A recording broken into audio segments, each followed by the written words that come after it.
ఒక దుశ్శాసన పర్వాన్ని తలపించే విధంగా డొక్కల్లో తన్ని చీరలో జాకెట్లో చింపి ఈరోజు నడి రోడ్డు మీద చేసుకోవడం జరిగిందో మనం ఎటువంటి సమాజంలో ఉన్నామో కూడా పార్టీలకు అతీతంగా ప్రతి ఒక్కళ్ళని కూడా ప్రశ్నించుకోవాల్సినటువంటి అవసరం ఎంతైనా ఉంది.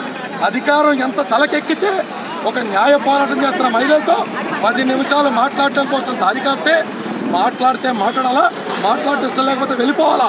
అడ్డు కాసినటువంటి మహిళల్ని వాళ్ళతో తొక్కించి హాస్పిటల్ పర్యంతం అయిన తర్వాత కూడా తన తప్పు తను తెలుసుకోకుండా అధికార పార్టీ అండాదండలు చూసుకుని ఏదైతే మహిళల్ని హాస్పిటల్ నుంచి కూడా కొట్టి బయటికి గెంటేశారో ఇటువంటి పరిణామం మీద జనసేన పార్టీ తరఫున మేము తీవ్రంగా ఖండిస్తున్నాం. ప్రజా పోరాటంలో పాలుపంచుకుంటున్నాం. ఎంత దూరం వెళ్తే అంత దూరం కూడా మేము కానీ మా పార్టీ అధినేత కానీ కూడా ఈ యొక్క నిర్వాసితుల తరఫున మేము నిలబడతామని తెలియజేసుకుంటున్నాం. ఈ ఆడవాళ్ళని కానీ ప్రజలను కానీ మీరు ఓటర్ల కింద గుర్తించమని పర్లేదు సార్, కనీసం మనుషుల కింద మీ తోటి జీవుల కింద గుర్తించాలని కోరుకుంటూ జై జనసేన.